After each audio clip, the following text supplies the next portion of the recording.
The Dubai Capitals bowlers assessed the conditions better, bowling wicket to wicket and stifled the run flow to 138. And then the openers did the onslaught in the power play, putting them at the back foot. Winning this competition, jumped up to victory and will face the Emirates, Kyron Pollard and Nikki P in the finals on the 17th of Feb. Here we have it. DP World ILT20 finals will be played between Emirates and the Dubai Capitals. This is what it looked like.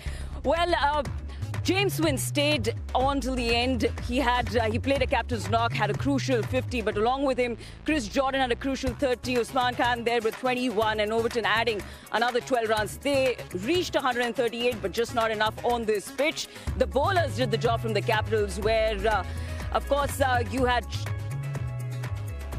Well, the bowlers, I can't see it here, but anyway. So...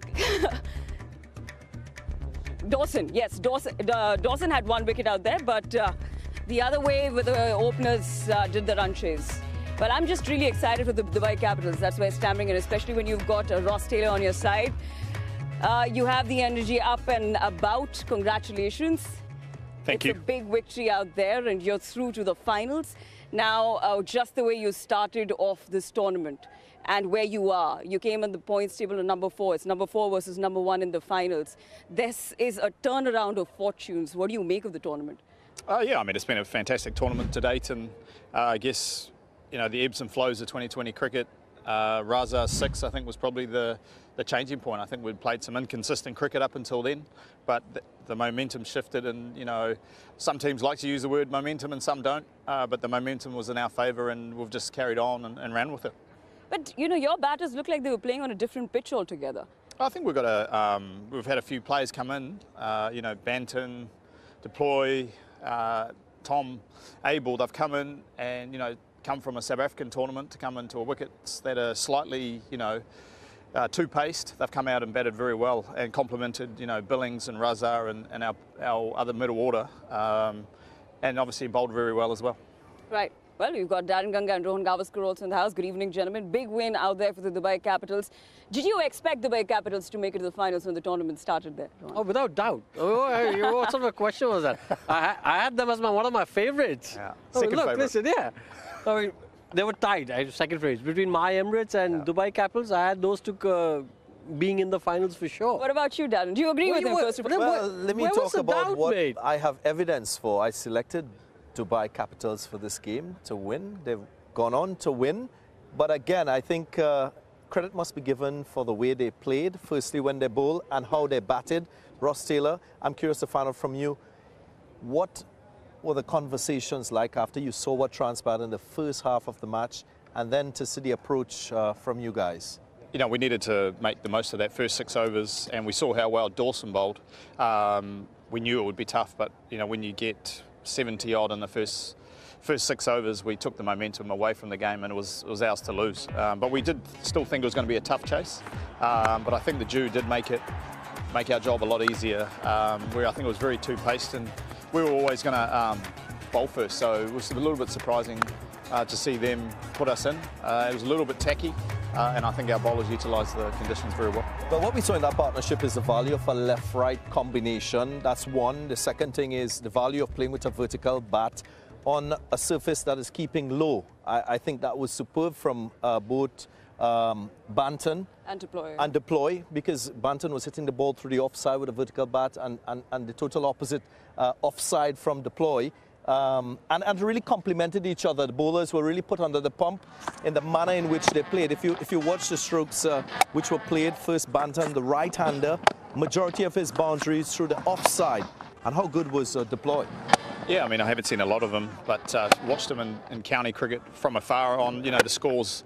And he's a fantastic player, hits 360, and as you said, I think they complemented each other very well. We talked about using our crease and getting at the bowler, and I think we set the tone. You know, Deploy come out there hitting, Warrell didn't go for any runs, but he set the tone going out there, and I think even after that first over, I think Banton set the tone. When you're chasing a small total, all those little runs just make that just that little bit easier, and you know, you could see the air and the confidence and the GD team just going down, and that just worked in our favour.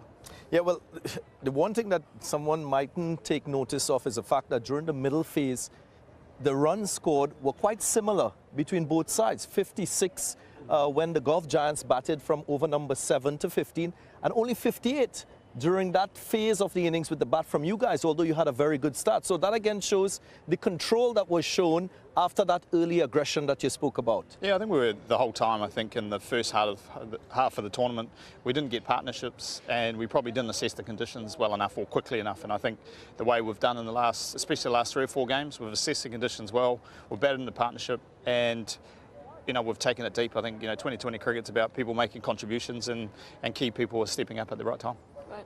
Rohan, as a left-hander, what did you enjoy about Deploy's innings? Just the control and, of course, the way he built his innings. What was special about that? You answered the question for me. The way he took control, he wasn't phased. Sometimes when you're batting second, you could see that it's a low score. You've seen, the ball keeping low, and that could play on your mind before you go out to bat. You might think, oh, listen, the pitch might have a few demons in it, and that could affect how you sort of approach your innings. But it didn't affect his innings. He was, very clear, knew exactly what he had to do. He had a game plan in man along with Tom Banton, which was to attack in the power play, take advantage of that power play, and they did that beautifully. And as Ross said, that really set, the run chase very nicely. You get 70 in those first few overs, and then it's a walk in the park. Right. Talking about the bowlers there, it was started by the bowlers, well, restricted them, whether it was your pacers or even the spinners. I thought they just bowled wicket to wicket and taking early wickets. They did not give a chance out there to the Gulf Giants to actually catch up and build up a good partnership. Yeah, I think that's been our motto so far, is to, especially on these slow conditions, try and not give as much width. If the players want to give themselves a bit of room on the crease, so be it. But if we give ourselves the best chance, bowl nice and straight, field well, Jason Holder coming in and doing that fantastic bit of run out. But no, I think if we continue that, I think we give ourselves a good chance in the final. Yeah, I just want to talk to you about Haider Ali, local player. How impressive has he been?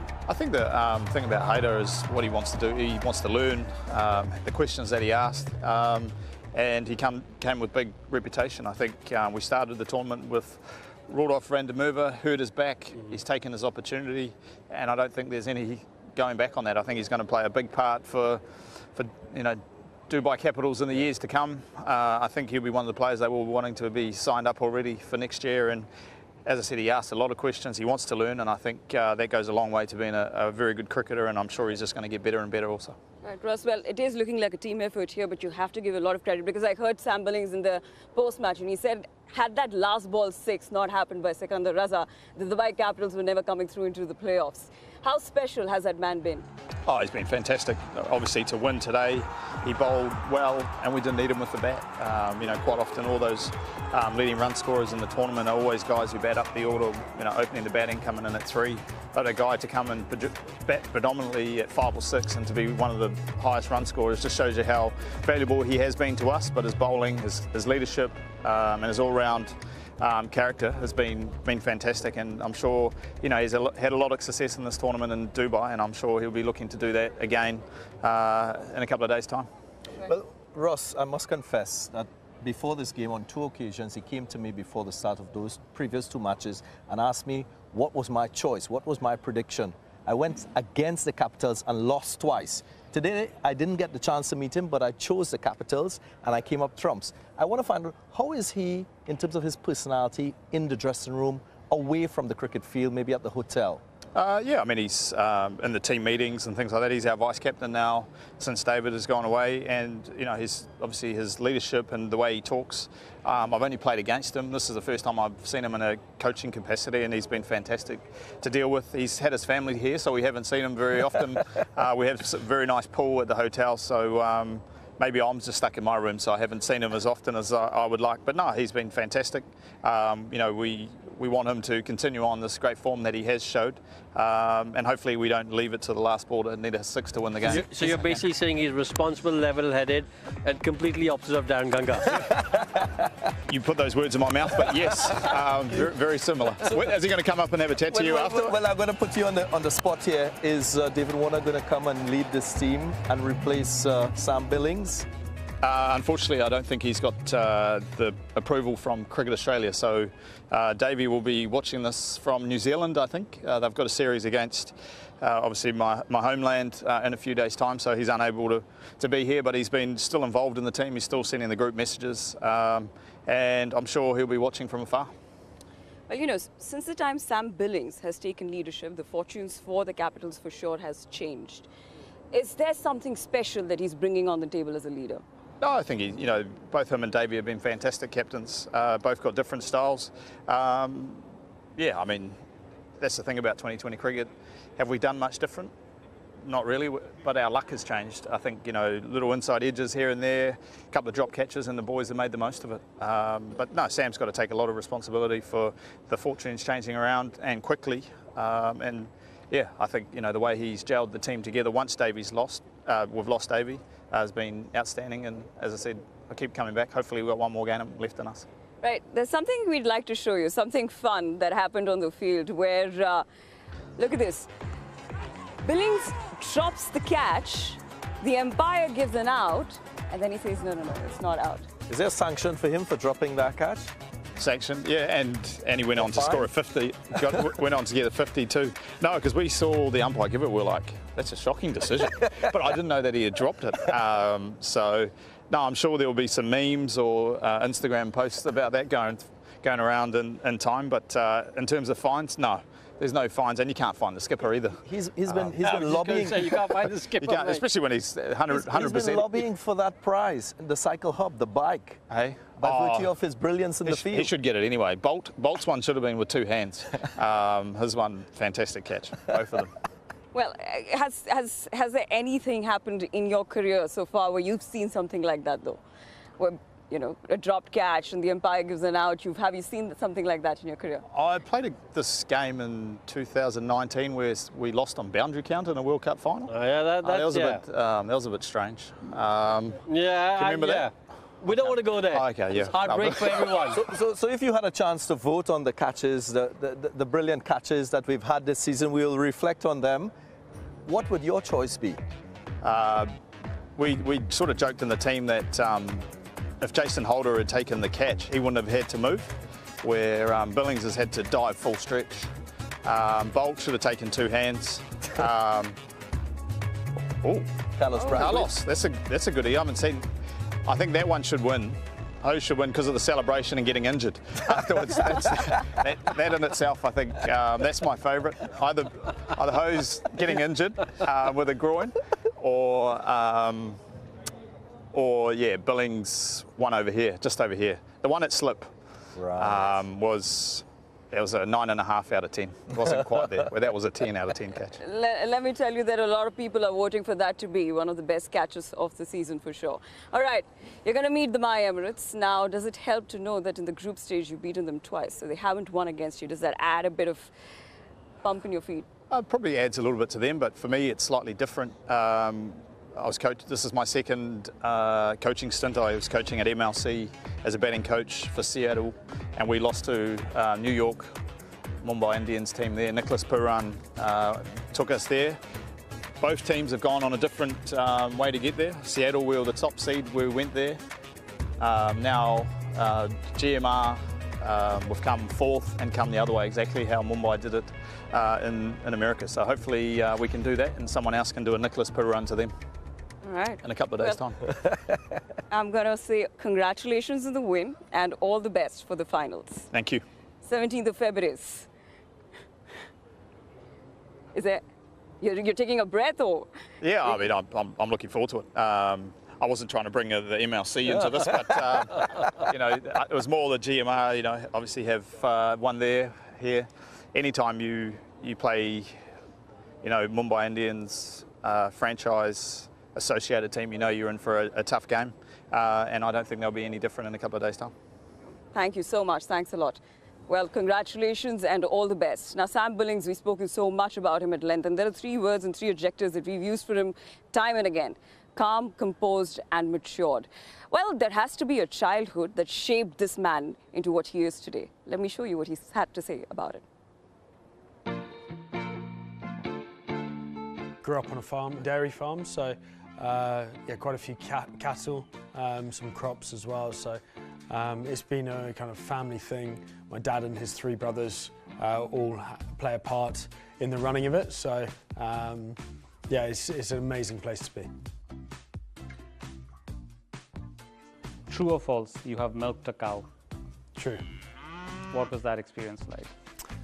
It was when I was very young, well, as a first experience, and then nowadays, actually, the last couple of years, we've put in a rotary dairy, which is all mechanically done now. So, thankfully, my job's gone. Went to boarding school at the age of 10 initially, and yeah, loved it. It was an amazing opportunity to obviously get an amazing first-class education, but from a sporting perspective, it really gave me a great grounding. The opportunity again to play all types of different sports, kind of 5 hours of sport when you wanted per day. So it definitely played a huge part in my development as an athlete. Brilliant! How good is that from Billings? He often has the gloves on. Football's probably my first passion, if I'm honest. It was my favourite sport, and as a Man United fan, certainly during my childhood, it was the glory days. So I always wanted to emulate David Beckham. He was a hero of mine, hence why I normally wear the number 7 shirt. Winning the competition is the priority, and I think second to that is giving as much as I can to the environment and helping the environment. Yeah, that's always a goal of mine, whichever environment I go into, to give as much as possible.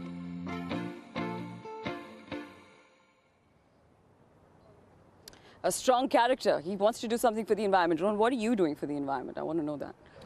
Well, I don't use plastic cups. I recycle, and Don't look at me. I'm trying to think what else I do. But I do a lot. I don't use plastic. I try to recycle as much as I can. Actually, you are doing your bit. You are doing your bit. All right, coming back to the Gulf Giants, defending champions are out of the tournament. What went wrong for them? I think batting-wise in a T20 game, you can't be below par in 2 phases of the innings when you're scoring. They were scored at 5 runs in that first 6 overs, and then just under a run a ball. Beyond that, they just didn't score enough runs to win this game. How about the bowlers? Well, I thought the bowlers, in terms of the fact that the dew came into play, so they got tonked away. I think in a very simplistic manner, where they lost the game was really when they decided to bat first. As the dew came in, and we heard James Wynn say, as the dew came in, it became easier to bat. I think if they had chased, the game could be different. It could, it could have gone in any way. So look, I think that decision will be something they'll reflect upon and think, listen, maybe the outcome would have been different if we had decided to chase. Right. We just saw Andy Flower, of course, speaking to the players. Thank you so much, gentlemen. Thanks a lot for joining us. Also, just want to say the other way I do my bit for the environment, I don't use my private jet. Right. Of course. Forgot about that. Well, you can go catch it now. Thank you for I'm doing my bit for the environment. Thank you. Thanks a lot for joining us here, gentlemen. We take a short break here, but on the other side, we will talk about the powerful lineup of the My Emirates, the table toppers. They've entered the finals and they shall meet the Dubai Capitals there.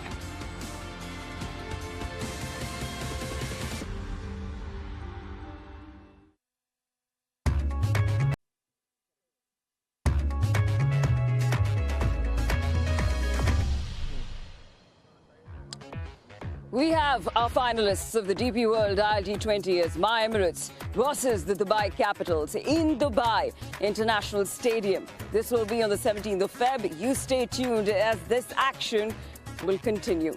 I've got with me Danny Morrison joining us on Cricket Safari. And here we are. You look rather excited. Did you predict the Dubai Capitals are going to win tonight? No. Great. I picked the GGs. And then, how do you feel like it? Oh, look, he made the comment, didn't he? Won the toss and in hindsight got it wrong. It got easier. It just gets a bit slicker here at night and it's a bit cool still. So you get a little bit of dew. Not a lot of dew, but enough to make it easier to bat second. All right, well, the Dubai Capitals are through, but they face My Emirates. And what a powerful lineup that is. You got it's a team that has quite a few individuals who are match winners. I mean, they're a wonderful side. You think of Captain Nicholas Pooran, who's now exchanged with Karen Pollard as leader of this team. I think tactically he is sound. He's been able to rally his troops well in tough situations. He's been able to perform in his individual role as a batter. He's struck the most sixes so far, just shy of 300 runs. He can play the situation well, and that he's done through the middle phase of the innings to set things up for the likes of Pollard and they to finish the innings off. I think he is someone that desperately wants to win this title, knowing fully well that they were knocked out last year in this said tournament. Right. Karen Pollard, one of the most experienced players out there, a big hitter. You know, they have a gun finisher out there in Nicky P as well as Karen Pollard. How dangerous can these two be on the finals? Well, they love each other because they spend a lot of time in the West Indies, don't they? They're from the same neck of the woods, and they have this whole thing about. In fact, Nicky P, I mean, Alan Wilkins and I had the good fortune of being there, the Under-19 World Cup here 10 years ago, and Nicholas Pooran was captain then of that West Indies side. So he's got a pedigree that stems back a long time. So he's got a lot of confidence, and he's playing with Karen Pollard. And and DJ Bravo, not a bad player either. And you think of Keel Hussain, you think of Trent Bolt, they've got a hell of a lineup. The other thing about Pollard is I just feel he still has a point to prove as a player. He's transitioning into coaching. He wants to stay playing for as long as possible, so he'll relish the opportunity of playing in another final and lifting another title, because when you look at the history of T20 cricket, both himself, Dwayne Bravo, maybe MS Dhoni, right there amongst the very best in terms of lifting titles, playing in teams with championship status. He'll want to have another notch by winning this DP World ILT20 2024. Right, he played his 650th match yesterday. That's the level of experience. Whenever you're done with the expressions, we can talk, Danny. Oh, look, so I'm having a bit of fun and cutting loose because, look, we've got to the final. We've got here finally. There's only one game to go. We're going to a bit of a party tonight. Ridders, are you coming? Because we're going to cut loose and have a great time. No, because I predicted Gigi to win, so I ain't partying. The only person partying here would be Darren Ganga. Because he's from the Caribbean. I'm not partying. We all are. I can say maybe Akil Hussain might, because he didn't have the best of times in the West Indies T20 international team recently in Australia. Just one wicket. Last night he was a superstar with the ball. First delivery, getting the wicket of James Vince. What he's shown, which is very different to other left-hand spinners, is that he's got the ability to beat both edges of the bat. He can arm the ball in, he can spin the ball away. He's got immaculate lengths. He's a wicket taker. He bowls in the power play. He can bowl across phases. He is the utility man with the ball for my Emirates. Not just him, you've got a Vijaykanth Viskant as well. Yeah, I think that the variety they possess, Ridders, in their lineup means you look at them on paper and they've got to the final. For me, they're going to be the favourites, no doubt. Hard to stop. Right. Now, you would have just noticed what a lovely broadcaster Darren Ganga is, because he shifted from the partying scene to Akil Hussain. That also shows in our leaderboard is because he's leading the charts in terms of his predictions, and he's got another one right tonight. How are you doing this? Tell us the secret. Well, I'm just using information. I'm going with my gut and my instinct at times. It's very difficult for you to nail the outcome of a T20 match because you're limited in terms of number of overs, but I'm grateful making the right calls more often than my other colleagues. Listen, we don't just follow the sheep. We like to go and break the mould, you know what I mean? So everyone goes when it was at Dubai, to be fair. Was it 7 or 8 on the trot? That if, 10 on the trot. That if you, the side batting second, so if you bowled first, you won the toss and you chased it down, so it was easy in Dubai. That's why you did, didn't you? You went out and you knew that. Right. Secret Gentlemen, information. you've got to get one more prediction right, which is of the finals. My Emirates, or will it be the Dubai Those in Capitals? blue. Well, we find out. I'm going to keep it. I'll keep it for the finals. Thank you so much, gentlemen. Thanks a lot for joining us in Cricket Safari. Guys, you stay tuned as we shall be live 6:30 p.m. onwards on Saturday for the finals of the DP World ILT20. Someone between those two teams will be jumping like this. Who will it be? We'll find out.